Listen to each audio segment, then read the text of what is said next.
weeks kind of seeing what's been going on in Afghanistan, it's been weighing really heavy on me.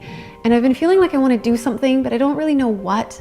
But one thing I thought, this small thing that I thought that maybe I could do, is to connect you with the beauty of the Afghan culture and the Afghan people through food. Because I really believe that there's no better way to kind of connect people and to forget about our differences than through food. So I've been calling up my mom, my dad, and a whole bunch of our family members and just gathering their recipes. And that's what I wanted to share with you today. These recipes and these meals that I grew up with and that I love so much.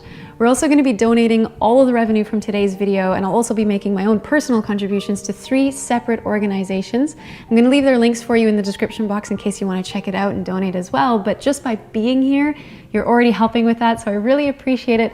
Now let's get started on making some delicious Afghan food. For this first recipe, we're going to be making Ashak, which is like an Afghan dumpling. It kind of even resembles ravioli, and I love this stuff. It's so good, but it's not something that we traditionally have like every day. It's normally something you actually only have at a special occasion, like a wedding, and I think it's because it's a lot of effort to make, but I'm going to share with you like a shortcut that's going to save you a load of time. For now though, we're going to get started with making the filling, the bit that goes inside of the Ashak. We're first going to very thinly slice the white and light green parts of 2 medium-sized washed leeks, which should make about 5 cups of chopped leeks in total. And then we're going to transfer this all to a strainer that's placed over top of a bowl, and we're going to drizzle over top a tablespoon of vegetable oil and 2 teaspoons of salt. Then with our hands, we're going to mix this to make sure the pieces are well coated. So the salt is a really important ingredient here. It helps to draw the water out of the leeks and it helps to soften it. It breaks down the cell walls, which is exactly what we want. So now that we've mixed it through, we're gonna let this sit for an extra 5 minutes to soften even more. After the 5 minutes, we're gonna squeeze the mixture to extract any excess liquid that it's holding on to. And now we can add to it 2 cups of very thinly sliced green onion, or you could use chives if you prefer, a teaspoon of chili powder and a 1/4 teaspoon of ground black pepper. We're then going to give this all a mix and we're going to set it aside for now. Next, we're going to make sirmas, which is a garlic yogurt sauce. We're just going to add 2 cups of an unsweetened plant-based yogurt to a bowl, along with 2 cloves of crushed garlic, 1.5 teaspoons of optional dried mint, and 1/2 teaspoon of salt. Then we're going to give this a stir and we're going to set it aside. Next, we're going to make the tomato sauce, which is called qeymah, and this is what goes on top of the Ashak. So to a large pan on medium-high heat, we're gonna add a 1/4 cup of vegetable oil. And when it's hot, we're gonna add to it 1 chopped yellow onion. We're gonna cook this for about 5 minutes or until the onion is golden. And then we're gonna add to it 1 chopped green chili pepper, 2 optional minced cloves of garlic, 2 teaspoons of paprika powder, 2 teaspoons of ground coriander, 1 teaspoon of salt, and 1/2 teaspoon of ground black pepper. We're then going to cook this for a minute, stirring throughout just to toast the spices. And then we're also going to add in a 1/4 cup of tomato paste, 200 grams of a vegan ground beef, and 1 cup of water. We're then going to stir and cook this for 4 to 5 minutes before covering it and then removing it from the heat. So traditionally, this qeymah topping uses ground beef, but here at Pickup Limes, everything we use is plant-based, of course. So most grocery stores carry this vegan mock ground beef. It's usually made from soy, so that's what we've used here today.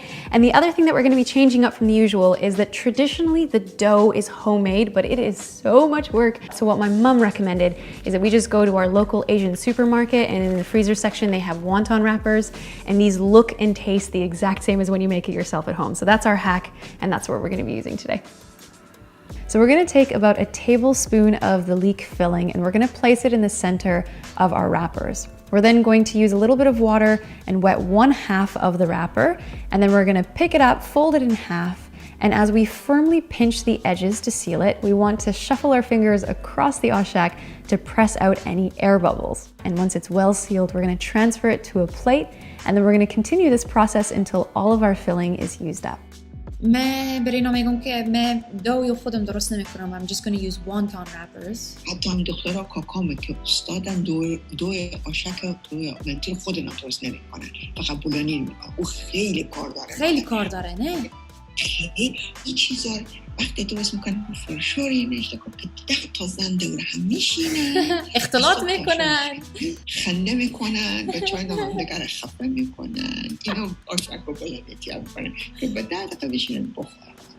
Then we're gonna bring a large pot of water to a boil over high heat. We're gonna add a tablespoon or two of an unflavored oil to it, and then we can gently drop in the ashak one at a time. We don't want them piling on top of each other, so when there's a single layer in our pot, we're gonna stop and let these cook for about 4 to 5 minutes.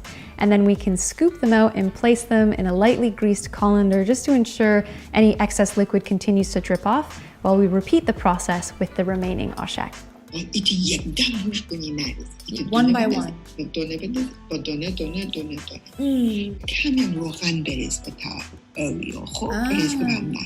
Okay. Now it's already time to serve this one up. So we're first gonna layer some of our garlic yogurt sauce on the base of a large shallow dish. We're then gonna place 1 to 2 layers of the cooked ashak on top of that, and then we're gonna drizzle on some more yogurt sauce, and finally we're gonna add the qeymeh, or that meaty tomato sauce, over top of it all. You can also garnish this with some fresh cilantro leaves, or we've used some sliced mint leaves, and now you're ready to serve it. If you're a fan of dumplings of any kind, and if you haven't tried Afghani ashak or mentu, which is another dumpling-like dish, then you have to give this recipe a try, especially now that you know how to do it. It's actually quite simple. And